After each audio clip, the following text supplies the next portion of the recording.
I'm sorry that your father is a terrible person, but that's no excuse for you to act this way. You are an adult who is in college. You aren't 5. We use our words to describe how we're feeling whenever we're upset. We don't lash out and hurt the people we love. Hello and welcome to Connotation Points Video Snark. If you came here because you thought that this is an audiobook, please stick around and maybe learn some reading and listening comprehension skills. I read books, discuss what went wrong and how they can possibly be fixed. I'm continuing my read-through of Icebreaker by Hannah Grace. Not the first video, go check out the others, links are posted below. Chapter 41. So they go to their lunch meeting with Ian. Has his name come up before? I don't seem to remember it. It doesn't matter. Anyway, Anastasia is awkward and it's a little embarrassing, but I kind of get it. She also tells the readers that it's like a sneak peek into what Nate's going to be like in 30 years. Ian is handsome, but it's too bad that he's a terrible person. As if to prove her point, Ian immediately starts thanking Sasha for wearing comfortable clothes that they've been traveling in. I kind of get what he's going on about. They apparently took a 15-hour flight. Those clothes must be stinky after such a long trip. But at the same time, with Ian's attitude, I'm not surprised that Sasha didn't change. The behavior is clearly meant to tick Daddy off. We both look up at the same time, finding a beautiful blonde woman placing a vase of water in front of Ian. I'm sorry, but how freaking uncouth is the author? She knows enough to know that they give you things of water for the entire table at really fancy restaurants in America, but not enough to know that they're called carafes. Words have meaning. You can't simply use them interchangeably. There's this brief moment when a waitress comes by to put water on the table. The way that she's acting around Nate kind of tips Anastasia off that he'd slept with this woman before. But Nate is obviously having none of her flirtations and calls her out for daring to bring ice when Anastasia specifically asked for none. The woman kind of brushes off Anastasia's request, but makes it seem like she's really only doing this for Nate. However, Ian is quick to reprimand the woman, seeing as how he's her boss and everything. Ugh, I don't know why the woman would have done something so brazen in front of the man who sends out for paychecks, but whatever. There's a tiny bit of redemption when Ian asks Anastasia about herself and he shows an active interest in the things she has to say. Too bad that it is mostly glossed over. When the waiter comes, Ian talks over Sasha's wishes for a chicken burger and orders her a salad instead. Obviously, this is a huge trigger for Anastasia, having once been in a situation where a man demanded that she eat at all times. She tries to stick up for Sasha, whom I'd like to emphasize is like 16 years old and still a growing child, and it doesn't exactly go very well. Nate tries to soothe things over by insisting that they'll have 3 burgers and 0 salads. This only ticks Ian off, and he chides his son for telling the waitstaff at the restaurant what to do. He reminds Nate that he and Anastasia are technically guests at this point, which is kind of a terrible thing to say to your own son. I have no idea why Nate is so eager to get away from this abuse. Sarcasm.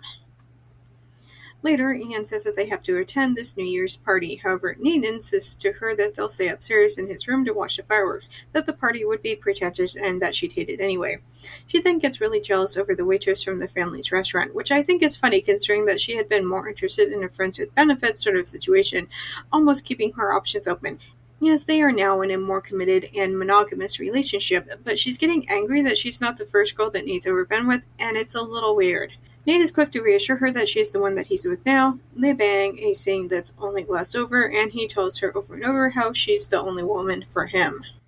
Chapter 42. As Anastasia packs, Nate does everything he can to avoid her packing-induced mania. Downstairs, Ian starts to talk about how Anastasia reminds him a lot of his late wife and Nate's mother, Mila, that both are quite spirited. Ian starts to talk about how Mila once openly called Ian's own father a pig-headed misogynist. Ian goes on to trash his father, which I think is rich considering that the same traits he's listing off that he doesn't like in his dad are also words that I would end up using to describe Ian himself. Nate asks Ian if he loved Mila so much, why did he cheat on her when she was dying?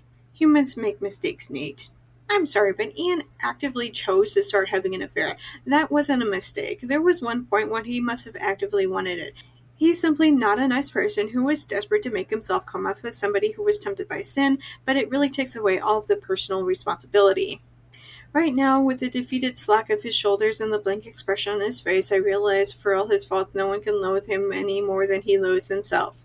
Again, it doesn't so much matter that he now regrets his actions, that he feels like it was a mistake. At one point he actively wanted this so much that he went out and simply did it. Anastasia reads on the plans as her New Year's resolution is to read more. However, it feels like a bizarre ad for another book, somebody that the author was probably friends with. It's a reverse Pretty Woman retelling, she tells me excitedly. She's autistic and she hires an escort to help her get better in bed. It's so good and Stella is so funny and cute. Is it bad that I know exactly what book that she's talking about? I read that book. It was awful and honestly a little gross. As an autistic woman myself, it felt like the author was fetishizing us. But this isn't a review about that, so. When they get back, Anastasia immediately goes off to talk to Lola. Nate is kind of upset over the entire thing, being of the opinion that Anastasia should remain by him. He's apparently also forgotten that Lola and Anastasia made plans to discuss their living situation after Anastasia's return. Later, the two of them go up to Nate's room, where she says that she wants to basically go back to the status quo with her living situation. Nate is quick to call Aaron out, reminding her of all the vile things that he's said. However, Lola has informed Anastasia that Aaron's done a lot of self-reflecting and he's somehow better now. I'm kind of torn on the idea of Aaron making a sudden and complete 180, mainly because it's only been a few weeks since we last saw him, and you know that he hasn't had his proverbial come to Jesus moment. But we're also in the final stretches of this book, like 70 pages left. That's probably not a whole lot of time for any major fights with Aaron, but we'll see. However, setting the Aaron business aside for a bit, Anastasia goes on to say that she doesn't want to continue to live with Nate because it'll only be harder for both of them in the long run when he leaves for Canada and she's stuck in her senior year of college. She continues on and says that Aaron has been cleared to skate, so she's also clearing him of his obligation to help her on the ice. However, Nate is upset over this. He hears all of this and somehow thinks that they're going back to their friends with benefits situation that they had going on before, where they're nothing more than bedroom buddies. Anastasia is obviously angry over that and insists that they'll still be boyfriend-girlfriend, only with more space and distance between them, which is pretty healthy for couples to have some alone time and to do their own hobbies and such. However, Nate is kind of hung up over how Anastasia is going back to talk to Aaron, especially because she's already been hurt so much by him. But what does he expect her to do? Simply walk away from her couple's figure skating in the middle of the season? I know that I was encouraging her to do the same, but she would have at least told Aaron about this. Later, Nate goes to a flower shop to buy Anastasia an apology bouquet. JJ goes with him, but complains that nobody ever buys him flowers. This prompts Nate to buy flowers for him too, and I think that it's super cute and really wholesome. More moments like this in books, please. However, Nate is still of the opinion that Aaron hasn't actually changed all that much in the short amount of time Anastasia has been staying with the hockey team. And I'm kind of on his side, but I still think that Anastasia needs to have one last conversation with the man before she completely cuts off all and any contact. But the hockey coach also says that Aaron was given a clean bill of health, which is great and everything, but he was also cleared to skate earlier and he almost dropped Anastasia. So we'll see what nonsense drama Aaron pulls next. It's not exactly so much of an if situation, but a when. I'm also still kind of waiting to find out what really happened to Aaron. Chapter 43. Anastasia feels weird following her conversation with Nate where she asks for more space, but she puts that aside for the morning and goes to Henry. And I thought that we were past this book highlighting how much chemistry that she and Henry have, but I guess it needed to take a few more shots at highlighting it. Henry fusses over how she'd fallen into the lake, and despite the fact that it showed Nate in the hospital room with her, it was largely glossed over. Henry's words show way more caring than Anastasia's actual boyfriend. Later, Anastasia goes not only to meet Aaron, but also the coach. Thanks for coming, Stacy. I know I don't deserve your time. Look. This is him simply in his downswing. He's always the victim, never the abuser. I don't believe for a second that he's actually changed, nor has he seen the error of his ways. Aaron says all this stuff about how he's not been the skating partner nor friend that she deserves. But Anastasia goes off on him, saying that he hasn't actually apologized about all of the stuff he said about her behind her back. Brady is kind of floored that Aaron would have said all of that stuff. My dad had another affair, got this one pregnant, and Mom finally kicked him out. She's our age, Stas. Do you know how sick that is? I'm going to have a sibling, and their mom is someone I could have dated. I'm sorry that your father is a terrible person, but that's no excuse for you to act this way. You are an adult who is in college. You aren't 5. We use our words to describe how we're feeling whenever we're upset. We don't lash out and hurt the people we love. Anyway, Anastasia pointedly asks what that has to do with her. He says that he needed her, but how was she supposed to know any of this when you were too busy slut-shaming her to actually communicate your problems? Naturally, all of the problems in the Aaron-Anastasia relationship come down to Anastasia being a terrible friend, not Aaron shutting down and spreading nasty rumors about her. The most frustrating part about all of this is that when he suggests a couples counselor to help them improve their relationship, Brady is on Aaron's side. However, Anastasia says that she needs to think about it and is quick to leave. She's in such a sour mood that Nate giving her flowers isn't enough to cheer her up. She also knows that whatever Nate might say about the situation would only make her feel even more upset, so she promptly goes out with Lola. which good for her for drawing the line in the sand with Nate and saying that she's not in the right headspace for him right now.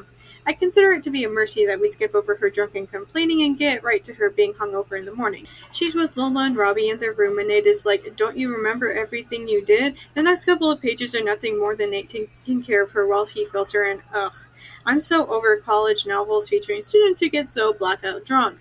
Anyway, Anastasia then tells Nate what happened with Aaron. Nate is of the same opinion that I am. Aaron is up to something, and it can't possibly be good. Chapter 44. The narration glosses over Nate's point of view over the next 2 weeks. Anastasia goes to therapy with Aaron, which makes feel like she is hurting herself in order to appease the jerk. He also brushes over his return to the hockey rink and the fact that the hockey rink is reopened.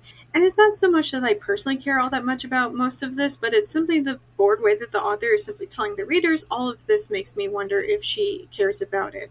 Say it with me, folks. If the author doesn't care, then why should the reader?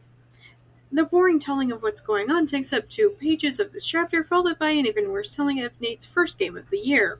After the game, Nate asks her how her therapy session with Aaron went earlier that day. She insists that she doesn't want to talk about it, but Nate insists that he does, mainly because he can see that these therapy sessions are doing Anastasia more harm than good.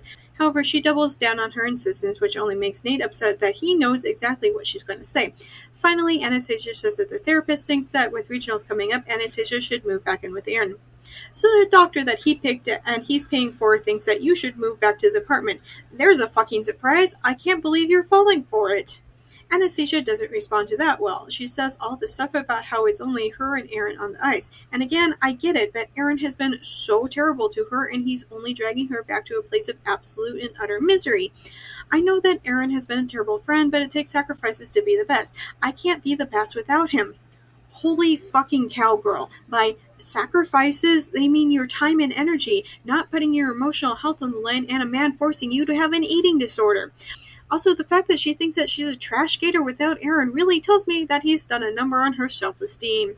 Once again, Nate points out how funny it is that the doctor is in complete and utter alignment with anything that Aaron wants, that Anastasia should move out and stop hanging around Nate, that she'd simply throw away all the progress that she'd made not only about her mental health but also her physical health. This goes on for a while, but it's mainly them going in the same circle. It's honestly kind of frustrating. Finally, she tells Nate that this isn't about him and has nothing to do with him, that she's made her decision to see the skating season through to the end. And I get that she's made all these promises, but holy cow, again, she's not only putting her emotional health on the back burner for a man who has been nothing but disrespectful towards her and isn't even remotely sorry for his actions, but also her physical health. It's so insanely hard to be on her side when she's actively choosing something that she knows is self-destructive.